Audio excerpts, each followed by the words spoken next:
Днес ще пробваме най-добрите продукти на инфлуенсърите, като мезетата на Друмев, лютеницата на IDBG и още много други. Нека ги видим. Братя мои, днес ще тестваме едни от най-известните продукти на инфлуенсърите, като започнем с мезетата на Друмев, Ice Pro, лютеницата на IDBG и за завършек имаме един хак, понеже го видях и е доста нов. Така че, нека да не си губим повече време, а да започваме. Мартин Друмев е млад български ютубър на 27 години, който има над 250 000 абоната в YouTube. След развитието си в социалните мрежи, той стартира доста голям бизнес с идеята да продава мезета и отваря собствен онлайн магазин под името Мезеландия. Не сме ги вадили от кутията, тъй като искахме да видим с вас какво има вътре и какво ще дойде, когато вие си поръчате едни от мезетата. Така, нека го отворим. Така, първото нещо, което имаме тук е разписка, какво имаме. Взели сме си бонфиле Див Балкан, който струва 18,72. Пилешка луканка, отново на Див Балкан, която е 10,37. Свинска пастърва, отново на Див Балкан, 13,30. Филе Елена, която е 6,70. И последното, но не по важност, суджук смес Родопски на Див Балкан, която струва 13,50. Това е всичко, което сме си купили на обща стойност 62 лева и 14 стотинки. 60 лева за храна реално е добре. Сега, да видим дали реално тези мезета си струват парите или може да ги намерите доста по-евтини в магазините. Така, нека видим. Това е пилешката луканка. Показваме я тук, показваме тук. Поставяме ги настрани. Следващото, което взимаме е суджук смес. Показваме. И тук също. Така. Те са малко в много странни форми. Във вакуум са, да. Бонфиле. Ето го. Так. Също така свинската пастърма. Так. Добре. И последното нещо, което е най-отдолу в кашончето е филе Елена. За което всъщност се надявам да е най-хубавото, защото много харесвам филе Елена и се надявам Друмев да не ни е спестил нещо. Така, имаме 5 мезета, на които на абсолютно всичките ще им даваме оценка, като това, разбира се, е наш вкус и можем да бъдем напълно искрени, защото за нито един от тези продукти, които видяхте, никой не ни е спонсорирал или не ни е давал пари за тях. Така че можем да отваряме мезетата, а вие да отворите някоя напитка, естествено, или нещо за хапване, докато ядем заедно. И да не забравяте, абонирайте се за канала и ударете по един палец нагоре, за да ме подкрепите във всичко това, което правя. Така че, любов, аз да избера с кое да започна. ти днес си с нас и ще решаваш какво ще отваряме. Също така и тя също ще дава оценка. Кое ти харесва по... по външен вид. Може да пробваме първо това, бонфилето. Бонфилето? Да. Добре. Тя си хареса бонфилето, нека започваме с първото. Взимаме си прасенцето е тук. Избери си парченце. Парченце си избера това. Така. Вижда се колко е мазно. Готова ли си? Да. Айде на здраве. Добре, нещо ти докато дъвчеш, аз мога да кажа, че наистина е много вкусно. Не го очаквах наистина да са толкова добри нещата, но след като разбрах, че са и домашни всичките продукти, това ме грабна за да ги взема и със сигурност това ще вдигне оценката, защото повечето неща вече са такива, които изкуствено се правят и това, че е домашно, това нещо го прави 10 от 10. Но винаги за да имаме място за надграждане, аз на бонфилето бих му дал 9 от 10. Ти какво ще кажеш? Много ми харесва, макар че има малко дъх. Той е домашно се? Не знам, 7,5.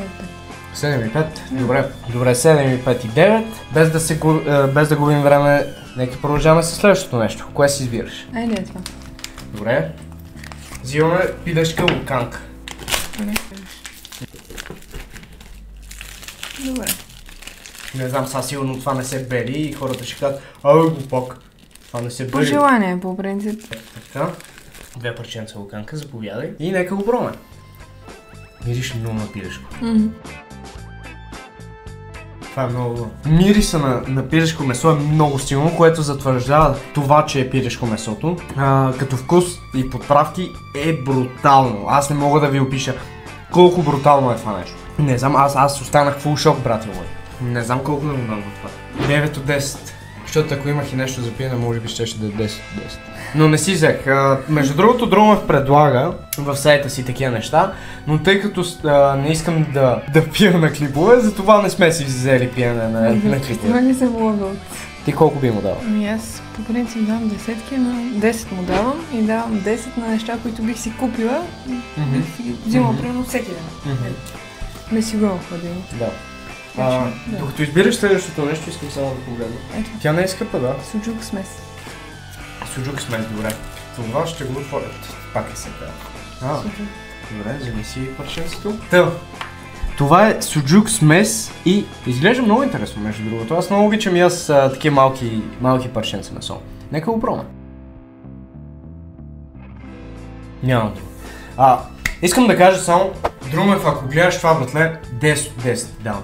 10 от 10, ти си великан за това нещо. Това е много велико нещо. Много е добре. Както и всичките ти до момента мезета. Нито едно от продуктите не е спонсорирано от нито един инфлуенсър. Станаха ни две неща, но преди това искам да кажа, че му давам отново 9 от 10. Заклевам се, тези неща са брутални. Аз даже се надявам тези неща да не ми харесат, защото оценката ми просто ще е еднаква до края на този сегмент. Ти колко ми дава? Аз му давам на това 8. 8? Добре. Добре, тя дава 8. Хубаво е, но 8. 8 е хубава оценка, да. По принцип, да. Тогава взимаме филе Елената. Да видим тези слайсове. Филе Велев. Да, филе Велев. Между другото, Евала за кашона, той се превърна в кофа за буклук в момента на този клип. Само не се справиш нещо. Не се справям. Искаш ли помощ? Добре, ето така. Взимаме да тестваме.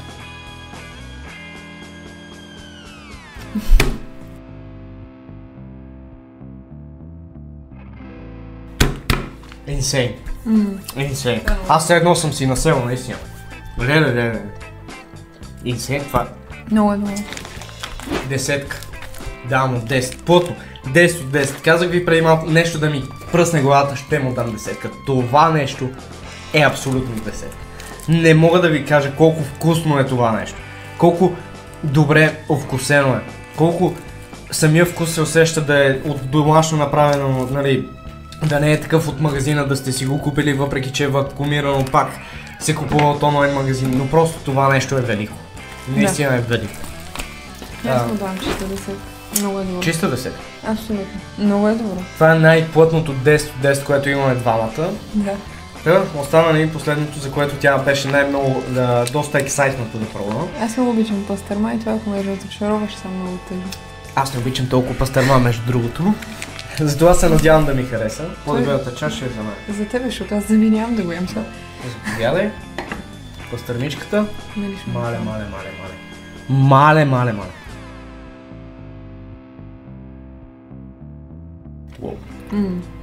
Уоу. Много са добри. Добре. Те всички са много добри. Няма много. едно слабо нещо, не да сме поръчали. Да. Искам ти да започнеш обаче този път с оценката, защото аз имам да приготвя някакви неща. Ами аз му давам десетка, чиста даже 11, ако имаше как да му дам, щях да му дам. Дори 11, къде да е? Ама то е брутално, аз това ще си го купам всяка седмица. Всяка седмица ще си поръчваме по една седмица. Да, той между другото човека от Екон беше в ушък, вика филе Елена ли? Да. И аз бих му дал десетка, защото наистина аз толкова вкусна пастърма не съм ял абсолютно никога. Това нещо е брутално и мога да кажа, че оценката ни е много висока за като цяло Мезеландия. Нека излезне ето тук, но наистина заслужава си, хора, ако искате да опитате, поръчайте си нещо от Мезеландия. Линк ще има долу в описанието за Мезеландия. Нека продължаваме със следващото нещо, защото малко ми изсъхна устата, не знам ти как се чувстваш. Трябва да си вземем и да ти кажа, че това ще го има всяка седмица в хладилника. Няма да си взимаме обаче водичка, защото ще си вземем следващото нещо, което е хак. Кристиян Николов е български ютубър с над 200 000 абоната в YouTube и след стартирането на продажбите на продукта си хак, те стават изключителен хит. Не след дълго създава и другите си вкусове напитки, както и млечните шейкове, които сме пробвали и преди. А сега нека се върнем към най-новата. Те, брати мои, опитваме днешната напитка, която е Hack Party Paradise, която може да бъде намерена вече в почти всички вериги магазини, защото не е чак толкова нова, колкото си мислех, че е, но аз поне не я бях срещал на други места. Цената й беше нещо от сорта на 20,70, което почти 3 лева за напитка, която е половинка, е горе-долу нормално. Не, значи, махни напитката. Каква половинка? 473 мл. Да, 473. Не знам как го измерихте, Криска, брат. Не знам как си го измерил, но... И как го е решил да е точно толкова? Да. Това мирише много странно. Даже малко гадно, ако ме питаш мен. То има... Аз четох, че има концентрат от черен морков и с аромат на йогурт и боровинка. Иначе напитката изглежда много странно. Малко прилича на тия. Яли ли сте плодовите млека? Точно на млекото с боровинка прилича. Да. Което е добре, защото това все пак има боровинки. Има го цвета тук. Да, има го цвета реално на паковката, така че не е някаква изненада. Но нека пробваме този Hack Party Paradise. Да видим колко парти ще се чувстваме след него. Нека си дадем едно на здраве след тези невероятни мезет. Не се дава на здраве с безалкохол.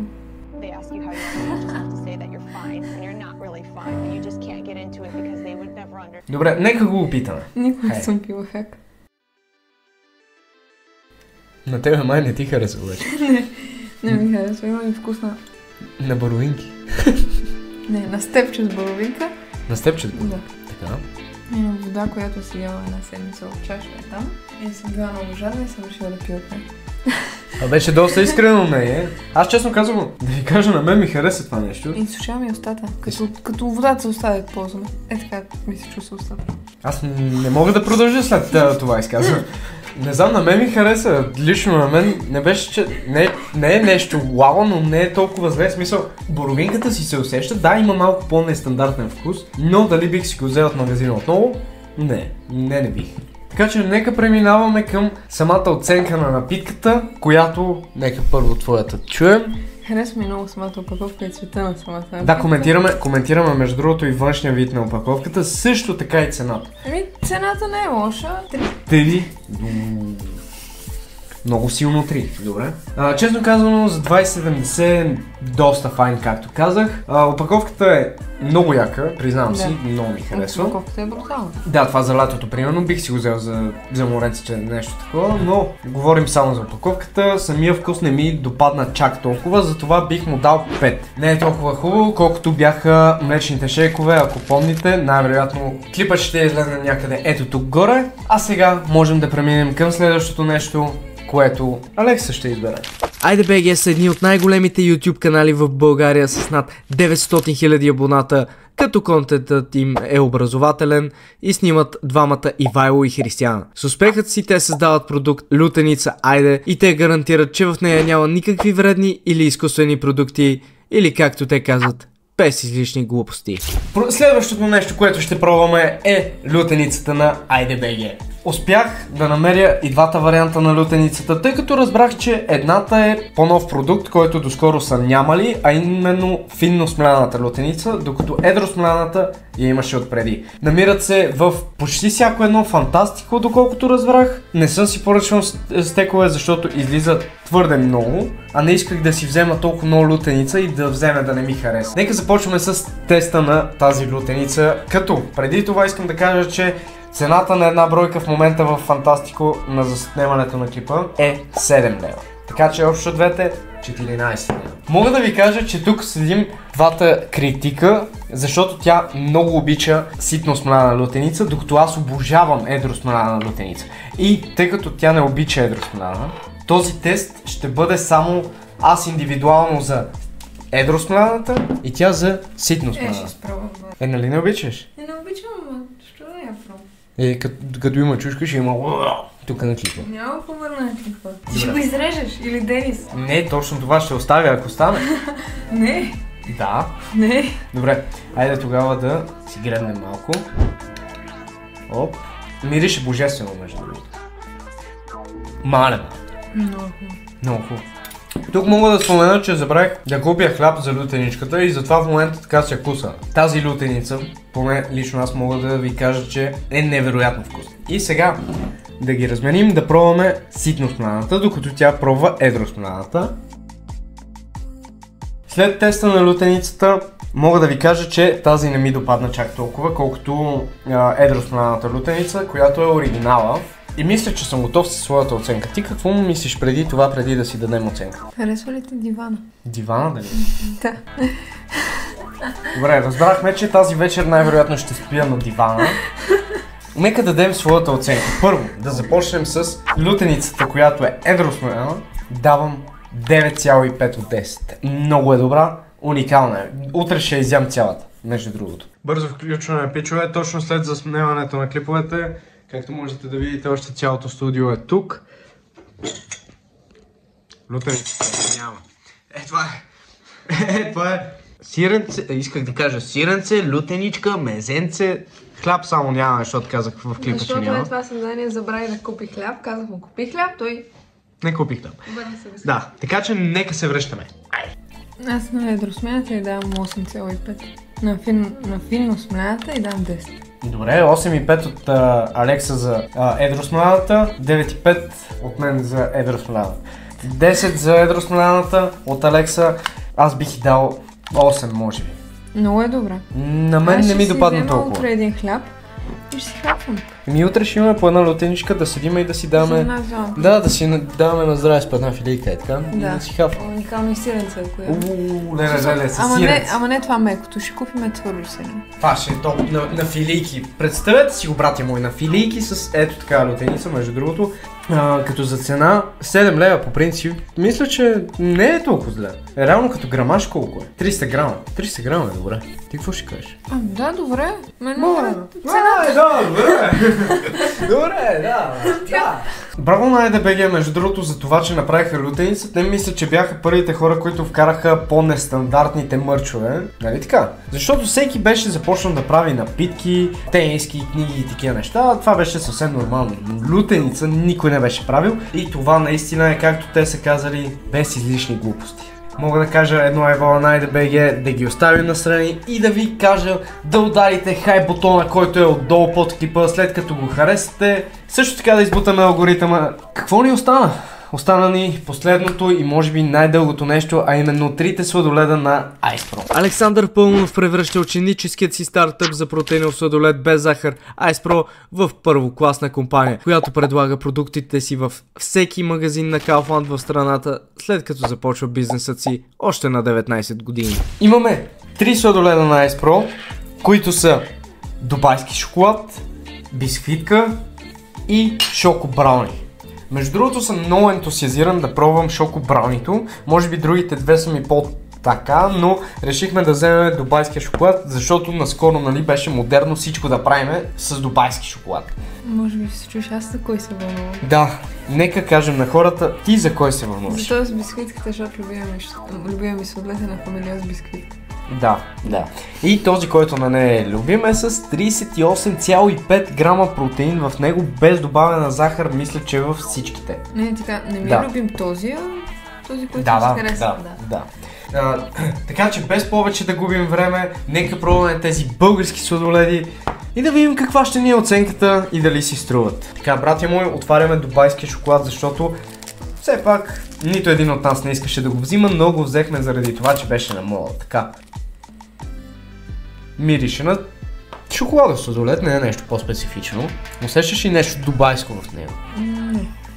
Отиде ли в Дубай така малко да се... Направихме цялата маса във вода, между другото, но нека опитаме този дубайски шоколад. Нали, сладолед с дубайски шоколад. Да видим дали ще ни хареса това сладоледче. Не си прав. Имаме малко повече от дубайски шоколад. Брат, то надолу няма дубайски шоколад. То само поръската му е дубайски шоколад. Надявам се да фокусира. Да снимам ли с телефона отгоре? Виж го, добави го.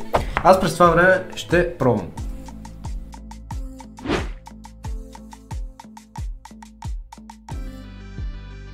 Кажи сега. Не ми харесва. Не ти харесва? И изобщо има вкус на... Даже не знам с какво го пише. В смисъл, сладолед на шоколадов сладолед. Не, няма вкус на шоколад, има вкус на вода. С мляко. Мисля, че всички знаем кой е тук вкусовият експерт, а това съм аз. Мога да ви кажа, че този сладолед има вкус на шоколадов сладолед, но нищо дубайско няма в него. Не знам.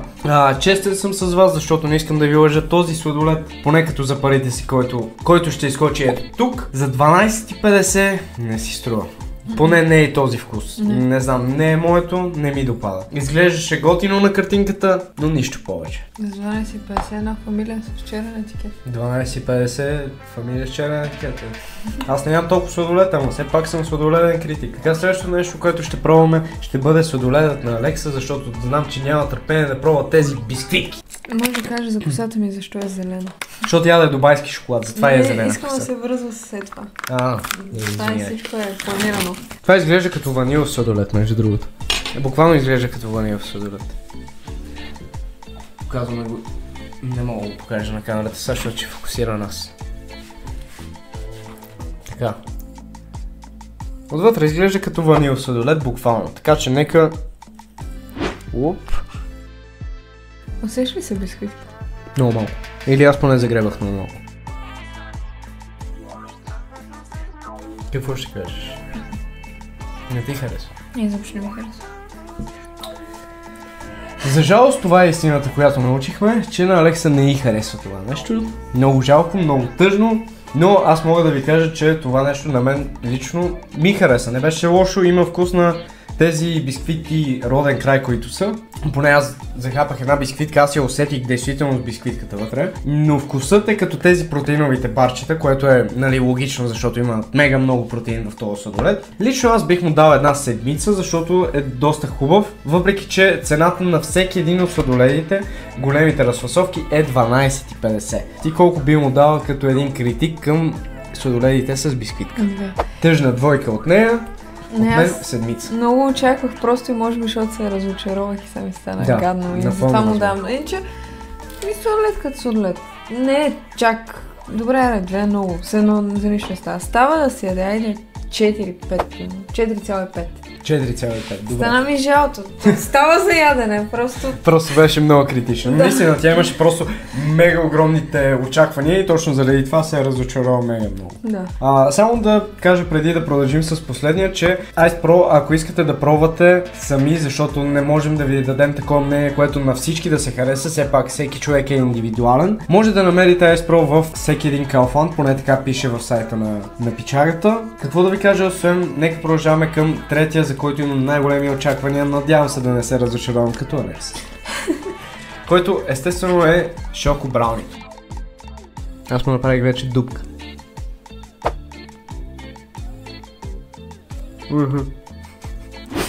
Топ. Аз ще започна като критик. Аз обожавам Милка Шоко Браунито. Като цяло всяко едно брауни. Това е едно от най-любимите ми неща. Това не ми харесва. Лично това на мен не ми харесва. Шоколадов сладолед отново. Надявам се като отново го фризнеме и стане на камък. Да не е в вид супа. Надявам се да е по-добре. Но просто сладолед е шоколадов. Това е. В смисъл, нормален шоколадов сладолед не е нещо вау, не е нещо, което да има вкус на брауни или глупости. В смисъл няма нищо общо с името си. Да, ядосах се. Има малки парченца някакви реално. Погледнеш има, виж, този отгоре се виждат и на вкус леко се усещаш някакви парченца, не знам какво е. Той има мега малко. В смисъл не е толкова колкото очаквах, а загребах доста голяма лъжица. Лично на този шоколад аз бих му дал петица, защото съм мега разочарован и не е това, което очаквах. В смисъл, еволата на пичарата, той действителност не е нещо инфлуенсър или ютубър. Действително с този сладолед ми хареса. Ева, просто това не е моето, така че не мога да те съдя чак толкова много. Затова ти давам една стабилна петица от мен и нека чуем мнението и на Алекса все пак. То ми хареса, на то му давам 7. Седмица от теб? То много ми хареса, между другото. Добре. То даже бих си го купил пак. Виждате ли, ето, затова в този епизод сме двама, да не е само това не става, това е какво си едиш то си. Тук, къде... Свършиха ли нещо? Да, свършиха ни нещата, но поне ще имаме какво да ядем следващата една седмица. Цената отново на Ice Pro ще излезе ето тук и какво да ви кажа. Това ще бъде краят на този епизод, в който тестваме тези невероятни храни. Между другото, за абсолютно всичко, защото забравих да кажа, не само на Мезеландия, за всичко останало, което има сайт или Instagram профил, ще бъде долу в описанието и ще може да го намерите там. Аз бях Васето02, това беше Алекса. За първи път? За първи... Освен влога там. Да, това е по-различно. Да. Така че това беше всичко от нас. Аз бях Васето02, това беше Алекса и ще се видим в следващия клип. Довиждане!